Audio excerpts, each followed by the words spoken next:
Irmãos, quero convidá-los ao Evangelho de Marcos, capítulo 2, versículos 23 a 28. Nós vamos ler aqui a palavra do Senhor. Assim diz a palavra do Senhor, acompanhe e ouça com atenção. Ora, aconteceu atravessar Jesus, em dia de sábado, as searas, e os discípulos ao passarem colhiam espigas. Advertiram-nos os fariseus: vê, por que fazem o que não é lícito aos sábados? Mas ele lhes respondeu: nunca lestes o que fez Davi quando se viu em necessidade e teve fome? Ele e os seus companheiros? Como entrou na casa de Deus, no templo do sumo sacerdote Abiatar, e comeu os pães da propiciação, os quais não é lícito comer senão aos sacerdotes, e deu também aos que estavam com ele? E acrescentou: o sábado foi estabelecido por causa do homem, e não o homem por causa do sábado, de sorte que o Filho do Homem é Senhor também do sábado. Essa é a palavra do Senhor. Que Deus fale conosco, nos oriente o coração. Eu quero ler uma poesia para os irmãos, de Álvaro de Campos, Poesia dos Outros Eus. Nessa composição, a poesia chama-se O que há em mim é sobretudo cansaço. Ele diz assim: o que há em mim é sobretudo cansaço. Não disto nem daquilo, nem sequer de tudo ou de nada. Cansaço assim mesmo, ele mesmo, cansaço. A subtileza das sensações inúteis, as paixões violentas por coisa nenhuma, os amores intensos por o suposto em alguém, essas coisas todas. Essas e o que falta nelas eternamente. Tudo isso faz um cansaço. Este cansaço. Há sem dúvida quem ame o infinito, há sem dúvida quem deseja o impossível, há sem dúvida quem não queira nada. 3 tipos de idealistas, e eu, nenhum deles. Porque eu amo infinitamente o finito, porque eu desejo impossivelmente o possível, porque eu quero tudo, ou um pouco mais, se puder ser, ou até se não puder ser. E o resultado? Para eles a vida vivida ou sonhada. Para eles o sonho sonhado ou vivido. Para eles a média entre tudo e nada. Isto é, isto. Para mim, só um grande, um profundo, e há com que felicidade infecundo cansaço. Um supremíssimo cansaço. Íssimo cansaço. O que há em mim é sobretudo cansaço. Álvaro de Campos. Essa é uma daquelas poesias tristes e pessimistas, mas que nos tocam num ponto muito real. Afinal de contas, essa é a nossa maior habilidade dos nossos tempos. Estarmos cansados. Quanto mais o trabalho braçal diminui com a evolução dos tempos e da tecnologia, quanto mais escassa é a lavoura braçal, quanto mais automatizados estão os processos da vida, mais cedo estamos cansados.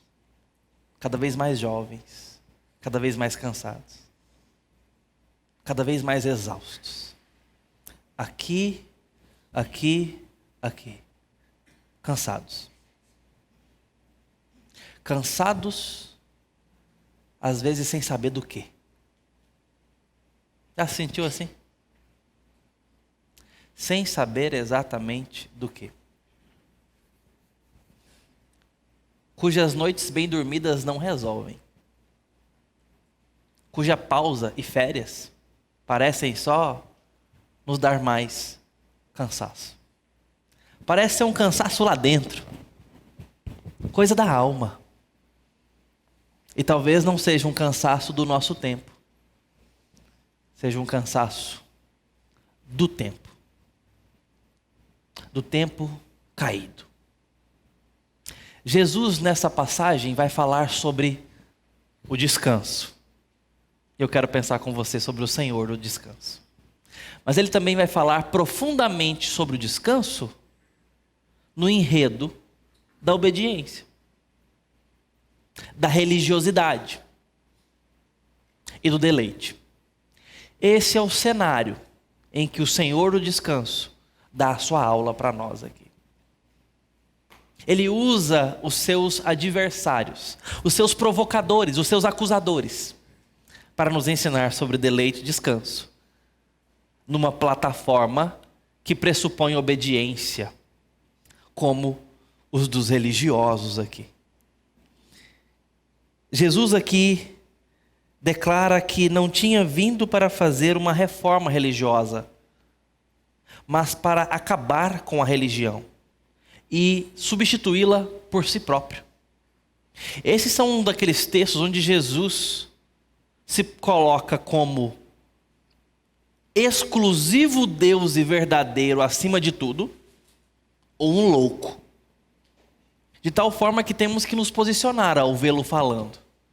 Não dá para ficar em cima do muro quando Jesus fala coisas como ele está falando aqui agora. Jesus arroga para si o dono do sábado, o próprio sábado, a própria religião. Se você quer ter alguma coisa com Deus, tenha comigo. É o que Jesus está dizendo. Eu sou o Senhor do sábado. E por que ele está dizendo isso através dessas palavras? Porque os religiosos ali estavam olhando para Jesus dizendo: você não pode colher espigas no sábado. O sábado é a nossa forma de agradar a Deus, de fazer algo para Deus. Os judeus estabeleceram 39 práticas proibidas no sábado. Pelo menos são as mais claras e enumeradas. E colher espigas era uma delas. Jesus está preparando a sua aula. E ele está colhendo espigas justamente no sábado e agora. Na frente de quem ele está colhendo. Está preparando a sua aula. Vai nos ensinar bastante. Vai ensinar aqueles homens, vai confrontá-los no sábado, sobre o sábado, se entregando. Ele está se colocando como a própria religião.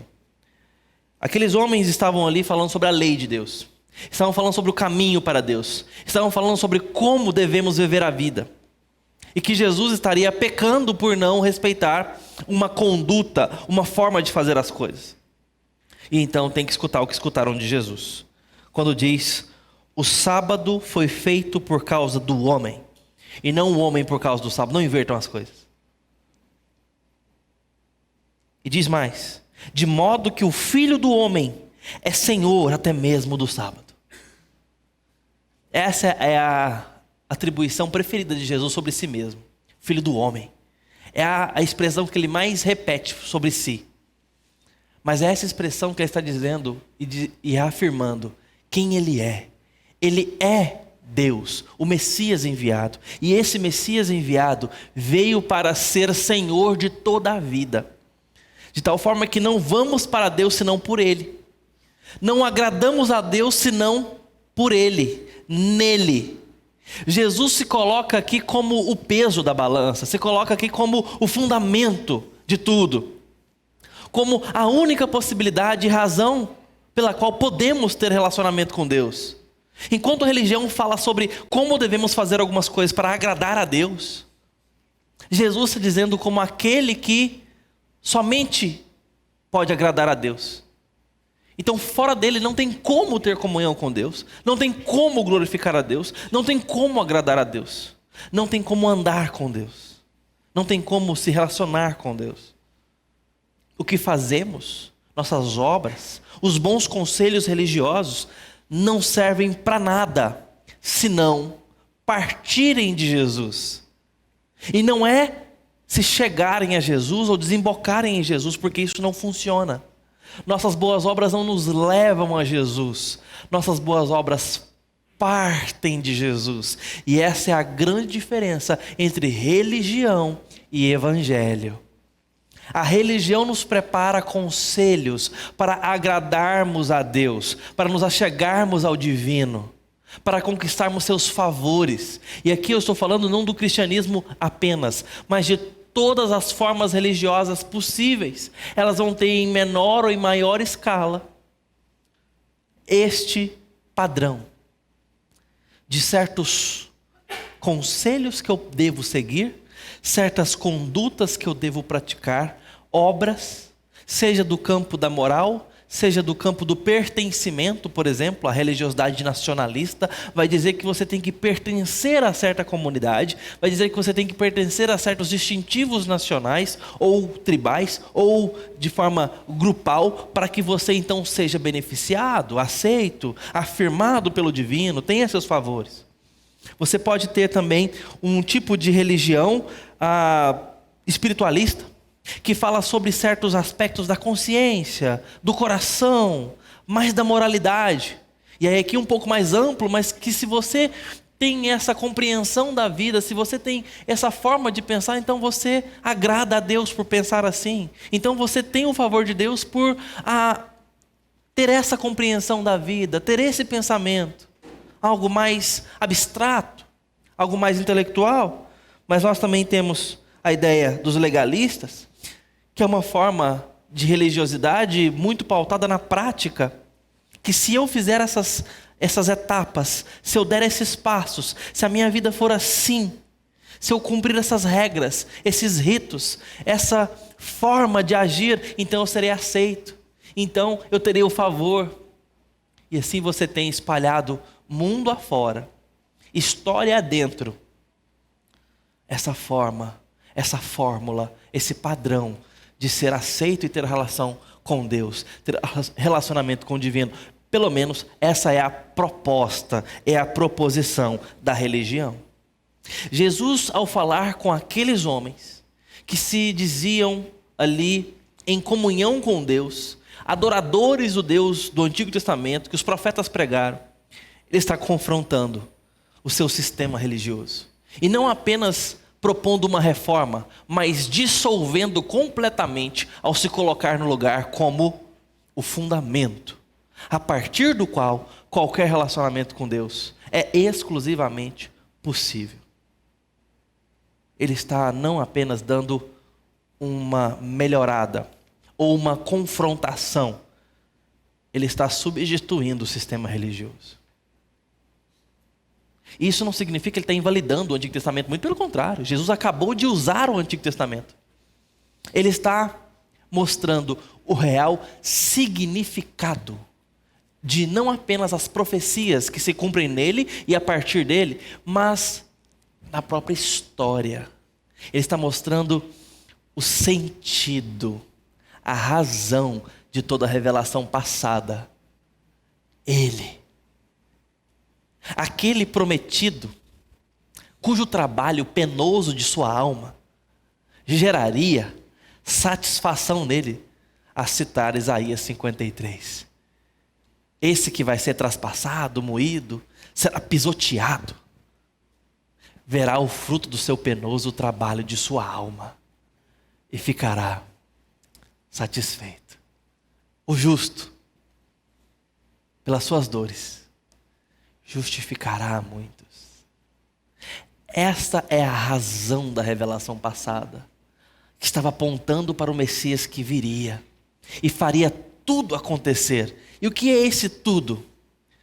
Comprar o povo de Deus para Deus e preparar a nova criação para a glória dele mesmo eternamente. É assim que Apocalipse termina, capítulo 21. Ele tabernaculará com seu povo para sempre. É assim que a Escritura começa, onde Deus cria um ambiente, um habitat apropriado para ter relacionamento com a criatura. Deus se acomoda e fala a língua dos homens que ele acabou de criar, e vai se encontrar com o seu Adão todos os dias, para conversar sobre a realidade que ele acabou de desenhar e dar de presente ao homem. Esse Deus que habita no jardim, é o Deus que está criando nova terra e novo céu, para habitar para sempre com a criatura. E isso o deleita, o glorifica, o alegra, é um projeto dele para ele. E aqueles que estão em Cristo têm tudo a ganhar nesse projeto.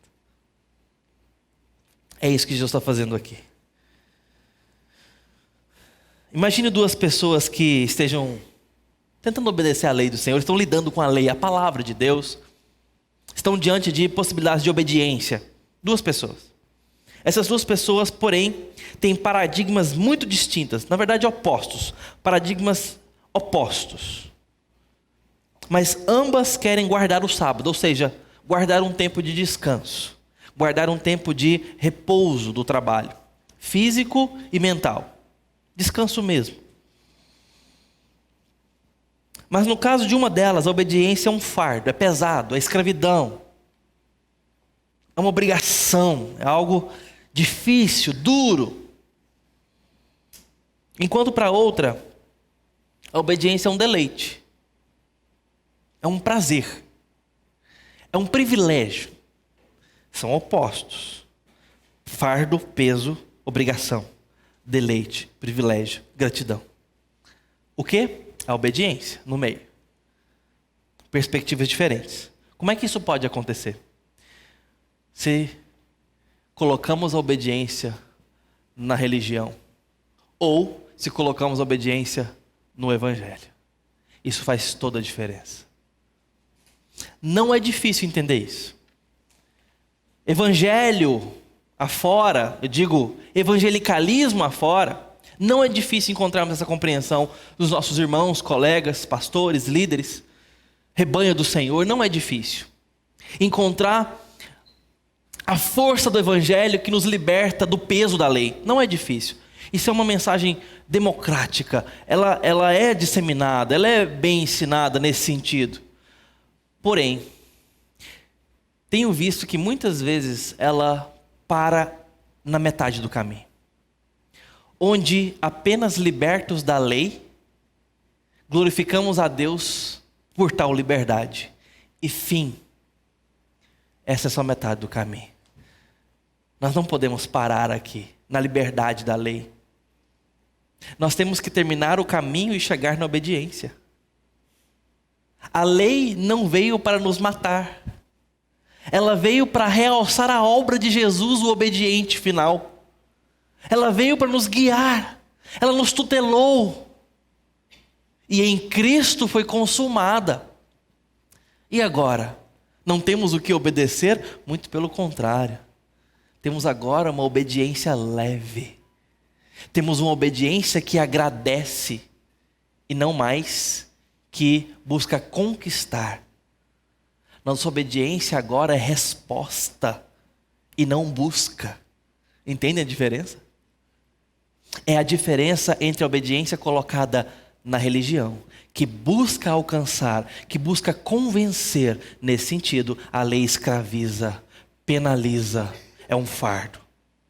Mas a obediência que vem do Evangelho, a saber, as boas novas que transformam todas as coisas, as boas notícias que veio da parte de um superior, que mudou a nossa situação para melhor, radicalmente. Esse é o Evangelho, essas são as boas novas. A partir delas, a obediência, portanto, é resposta, é adoração, é gratidão, é privilégio. Eu posso fazer algo em harmonia, em resposta, em glória a quem fez tudo por mim. Isso tem toda a diferença. Nós não obedecemos para chamar a atenção de Deus. Nós obedecemos porque Ele nos amou demais. Como responder a um Deus que nos ama tanto? Esta é a realidade da obediência na vida de quem entende Jesus, de quem conhece a Jesus. Esse é o sabor da vida cristã. Isso não quer dizer que é fácil dar bom testemunho. Temos desafios com a carne, com o pecado em nós. Claro que temos. Mas nos esforçamos, nos empenhamos como quem responde: livre, perdoado, conquistado. Nossa obediência é leve. Nossa obediência tem um fardo leve. O Evangelho de Cristo não é apenas diferente, mas totalmente oposto a todo legalismo religioso que visa conquistar a Deus, impressionar a Deus, alcançar a Deus. O Evangelho diz para nós: sou plenamente aceito em Jesus e, portanto, obedeço. Por isso, obedeço, porque eu já fui aceito como eu sou. O Evangelho nos convida como somos, imperfeitos, feios, sujos, porque é em nossos delitos e pecados que recebemos vida. Mas recebemos vida. Muita gente quer ser recebido como está e continuar como está. Isso não é Evangelho. O Evangelho nos limpa, nos transforma, nos lava, nos faz nascer de novo. Agora, amigos de Deus. Eu gosto muito de lembrar do texto de Deuteronômio, capítulo 30, verso 9. O Senhor teu Deus circuncidará o teu coração para amares o Senhor e para que vivas. Olha o que Deus faz lá dentro. Ele faz uma cirurgia espiritual que nós não somos capazes de fazer, para que nós então tenhamos afeto, confiança, estabeleçamos uma relação fiduciária, de confiança, afetiva, de amor, porque Ele fez alguma coisa lá dentro. Um coração morto agora pulsa ao som da sua marcha, por isso podemos obedecer. Porque Ele nos afinou, nos colocou cordas, nos deu melodia combinada com Ele, harmonizada com Ele, nos deu dele, nos deu o seu Espírito de forma literal, habitando em nós. É isso que o Evangelho faz. Tem como continuar da mesma forma? Tem muita gente querendo pôr Jesus na boca, mas não quer engolir. Tem muita gente colocando Jesus boca fora, mas não boca dentro. Porque boca para fora, eu falo Jesus no tom que eu quiser. Goela dentro é o sabor que Ele tem.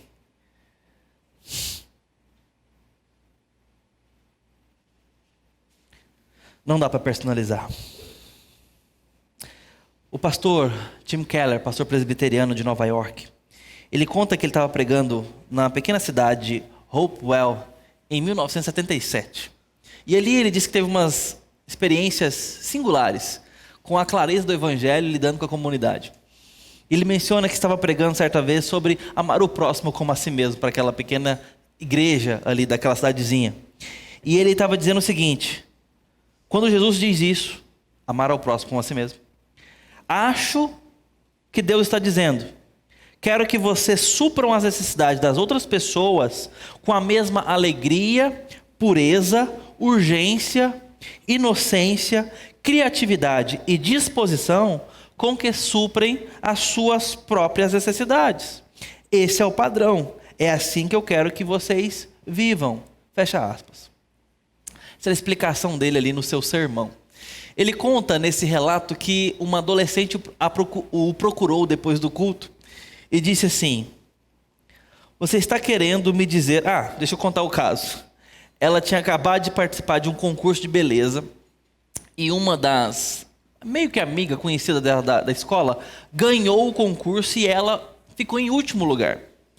Então, ela escutou o sermão e foi questioná-lo depois do culto, tendo essa experiência como o pano de fundo. Agora ouça as palavras dela. Você está querendo me dizer que a Bíblia diz que eu deveria ficar tão feliz por minha amiga ter ganhado o concurso, quanto eu ficaria se eu mesma tivesse ganhado? Que eu deveria ficar tão entusiasmada com a vitória dela, quanto teria ficado com a minha? Ele então diz, é isso que Jesus está dizendo. E ainda diz para ela, aliás, se eu soubesse a sua história, eu teria colocado na aplicação do sermão, se você permitisse, seria perfeito. Ela responde da seguinte forma: o cristianismo é ridículo. Quem é que vive assim? Estava ali, né, sendo completamente honesta. E às vezes isso é muito bom, gente. Seja honesto com o seu pastor.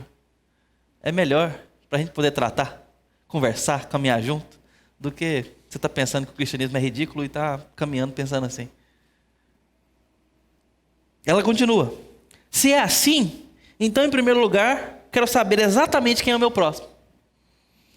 Não pode ser todo mundo. Eu jamais conseguiria fazer isso se fosse assim. Quantas quadras em volta da minha casa essa regra abrange? E mais, eu também quero saber exatamente o que deve ser feito. Que coisa eu devo fazer para o meu próximo? Exatamente. Era isso que estava na boca dela. Eu quero saber precisamente. Eu quero saber quantas quadras, quantas pessoas. O que tem que ser feito então? Essa atitude do religioso. Ele quer a lista. Ele quer metrificar. É aquele mal relacionado com Jesus, se é que o ama, que quer saber até onde pode ir. Tá, e o que pode e não pode? Nessa hora, não entendeu nada. Finge que está no rebanho, mas está ali em cima da cerca, cujo alimento está aqui no centro do pátio. Ele quer saber até onde pode ir. É como minha sobrinha, há uns anos atrás, ela devia ter ali seus 3 aninhos, 2 aninhos mais ou menos, e meu irmão tem uma loja de sapatos que fica na avenida principal da cidade, e então a loja fica de porta para a rua, tem só uma calçada e então a avenida. E ela sempre trabalhando, ele sempre trabalhando e com ela ali, vigiando ela ao mesmo tempo, né, cuidando dela. E sempre preocupado com a rua, né? Ela chama Betina, fala: Betina, não vai para a calçada, não pisa na calçada. Essa era uma frase que ela escutava todos os dias: não pisa na calçada. Não pisa na calçada. E algumas vezes, imagine que a calçada é aqui, tá? Termina aqui, ó. Esse é o pezinho dela.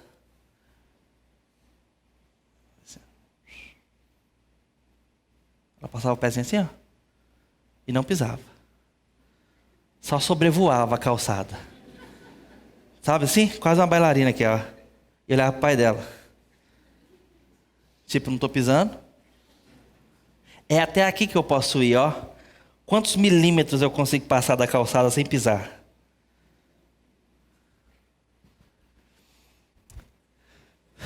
O religioso, ele quer saber o que ele tem que fazer para ser aceito. Mas isto combina exatamente com essa atitude de saber também o quão longe eu posso ir sem ser condenado. Porque o que está no meio de ambas as situações é a mesma coisa. É o que eu posso fazer, porque o centro são as minhas forças e a minha capacidade, e não o motivo pelo qual eu as faço. Não ele, mas eu. Porque se o interesse da criança, claro, vou pegar pesado agora com a Betina, mas é só para ilustração. Se o interesse dela é amar o seu pai, é glorificar o seu pai, é honrar o seu pai, ela não brinca com a calçada, ela obedece muito mais. Eu disse que ia pegar pesado com ela, não é o caso aqui, é só para a gente ilustrar aqui. Mas isso se aplica a Deus. Quando o nosso interesse não é motivado por amor a Deus, por glorificá-lo e termos prazer nele. Para que serve a obediência?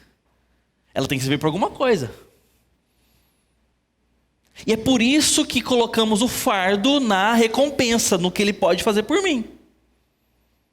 Os fariseus ali, os religiosos, estabeleceram regras, estabeleceram princípios, tantos passos no sábado. Não pode cuspir no chão para não provocar o barro, que seria um trabalho. Você não pode andar mais do que tantos passos. Você não pode fazer tanto esforço. Colocava no papel, para que eu me sinta bem, completo. E agora Deus me deve. Essa é a ideia que tira Deus da equação, embora esteja só falando sobre Deus. Nós podemos falar sobre Deus, cujo assunto principal é Ele, e não considerá-lo. Faz sentido? Parece que não, mas isso aí é o que acontece. Eles estão falando sobre Deus. Sobre a lei de quem que eles estão falando aqui? É a lei de quem que está sendo infringida aqui? A lei de Deus. Só que eles deixaram Deus de fora. Por isso Jesus tem que dizer: eu sou o sábado. Eu sou o sábado. Eu sou o Senhor do sábado. Por não estar mergulhado no amor e na aceitação de Deus por meio de Jesus, o propósito da lei é assegurar que Deus e as pessoas tenham uma visão melhor de nós. Mas o assunto principal somos nós mesmos e não Ele. Em última instância, tratamos a nossa moralidade e virtude como um ato ou uma forma de nos glorificarmos perante os homens e Deus, e não glorificá-lo diante de nós mesmos e dos homens. Na vida do cristão, a lei de Deus, embora seja completamente aplicável, entenda isso, funciona de uma maneira completamente diferente. Atenção, ela mostra a vida de amor que você quer viver diante do Deus que fez tanto por você. É assim que a lei e a obediência funcionam na vida do crente. Aponta o jeito que eu quero viver em resposta a quem fez tanto por mim. Faz diferença ou não faz? Eu quero obedecê-lo, porque o meu prazer está nele. Eu quero viver do jeito que Ele sugere, ordena e porque Ele fez por mim. Porque Ele fez por mim. A lei de Deus conduz você para fora de você. Mostra a você como servir a Deus e aos outros em vez de ficar em si mesmado. Obedecer a Deus, portanto, é uma morte de si para os outros. É uma morte de si mesmo para Deus. É fazer a vontade dele e não a nossa. É um ato de glória, de louvor. Você então vai estudar a palavra, vai obedecê-la, a fim de descobrir a vida que você deve viver, porque Ele já fez você viver. Você vai conhecer mais a vida que Ele te deu para viver. Você vai se harmonizar com o Deus que te deu vida. É assim que a gente vai para a palavra. E você não viola essa lei, você não quer violá-la, você nem fatia ela em porções mais fáceis de tragar, você não fica manipulando, negociando, acrescentando ou tirando. Você tem deleite.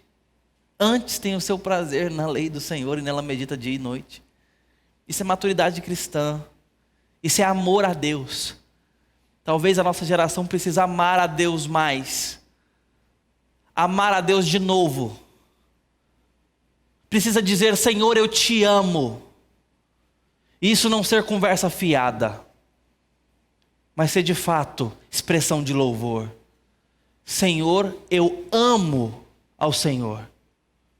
E as minhas mãos provam isso.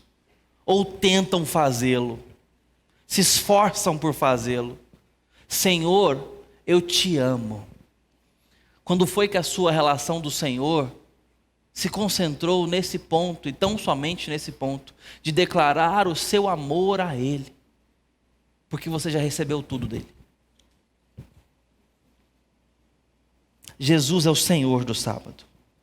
E Ele então diz: O sábado foi feito por causa do homem, e não o homem por causa do sábado. De modo que o Filho do Homem é Senhor até mesmo do sábado.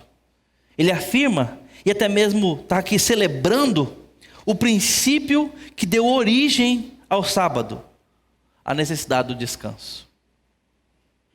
Jesus está celebrando isso, sabe por quê? Porque isso é o motivo de ser dele estar aqui, fazendo o que ele está fazendo. Ele põe fim ao legalismo em torno de sua observância.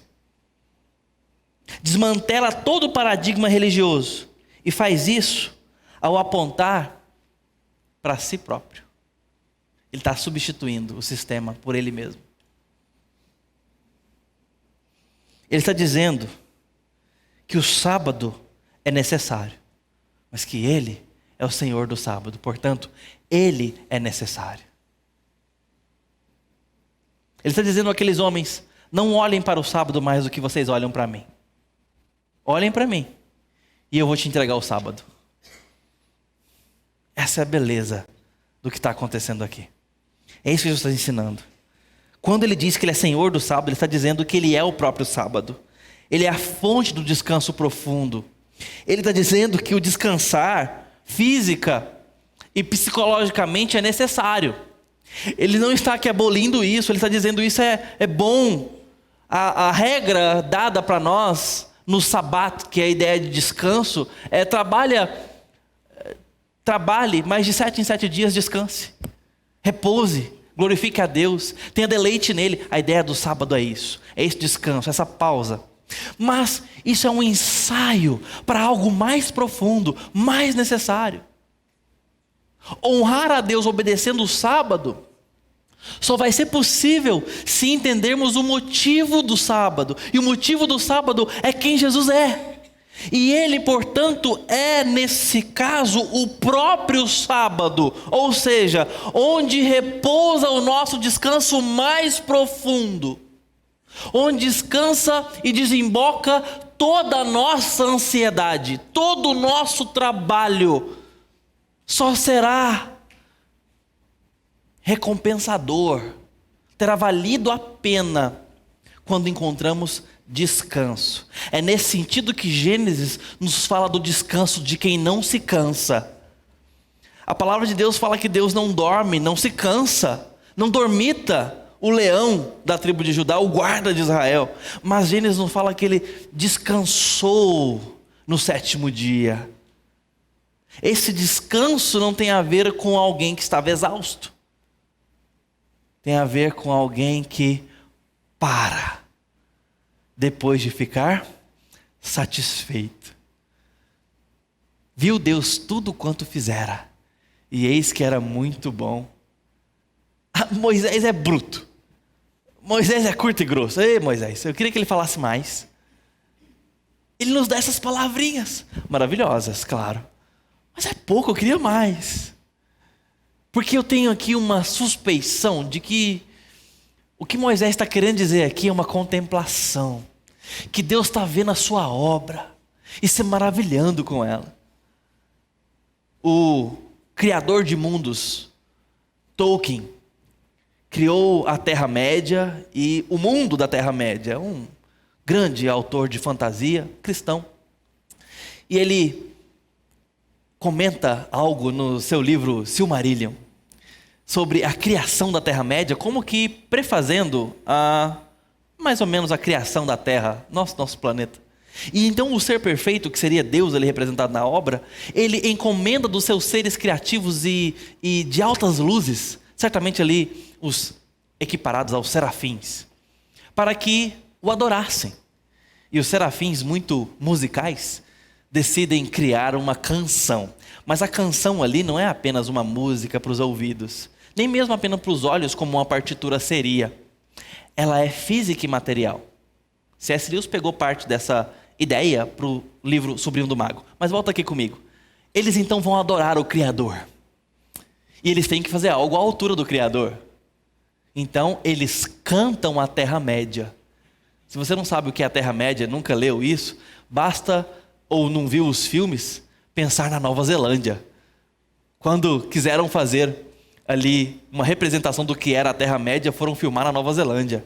E vou te dizer, é bem próximo, porque aquilo é lindo demais. As montanhas, o verde, os azuis, tudo muito lindo. Então, aqueles seres cantam para Deus a Terra-média como um presente de adoração, a beleza da natureza. Bom, é uma fantasia, mas eu estou aqui trazendo ela à nossa memória para a gente entender que e nos auxiliar na contemplação. Deus descansa contemplando a sua criação, contemplando a sua obra. Ele se deleita e viu que era boa e descansou no 7º dia. É um senso de trabalho findado. É um senso de satisfação. É assim que nós podemos não descansar, mesmo parando. Já teve aquele trabalho para entregar e você está muito cansado, você fala, vou parar aqui, hoje não vou fazer nada. O trabalho está por fazer, tem que terminar, a data limite está chegando. E você não descansa mesmo tentando descansar? Porque talvez essa satisfação não chegou. Ou chegou de forma falsa, pronto, tá bom demais. E não terminou nada. Bom, esse descanso da sua alma é falso, daqui a pouco vem... A conta chega. A ideia de trabalho concluído, de combater o bom combate, talvez seja uma plenitude do coração que nós ainda não experimentamos. Mesmo com trabalhos humanos e históricos sendo concluídos, um curso que a gente termina, um trabalho que a gente consegue, um projeto concluído, uma promessa honrada, talvez nos dê um senso de completude, de alívio, de descanso. Às vezes um dia terminado de trabalho. Hoje venci o dia e você volta para casa no final do dia e vai descansar. Talvez sejam esperanças maravilhosas, mas que apenas nos dão um desfrute, um beliscar à mesa do descanso que realmente precisamos, mas que está sendo preparado. O descanso que Ele é. O sábado que Ele é. Ele é o nosso descanso. O filme Carruagens de Fogo, talvez vocês se lembram aqui, fala sobre as Olimpíadas de 1924. E ali tinham 2 atletas.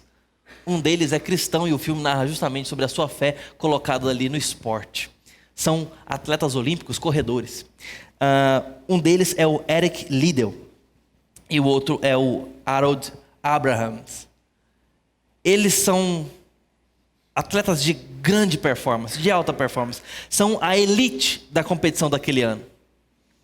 E o Eric é o favorito ao prêmio. Mas ele eventualmente perderá a medalha de ouro porque ele não quer correr no sábado por entender que não deveria, por conta da sua fé, como um cristão. Ele então não corre no sábado.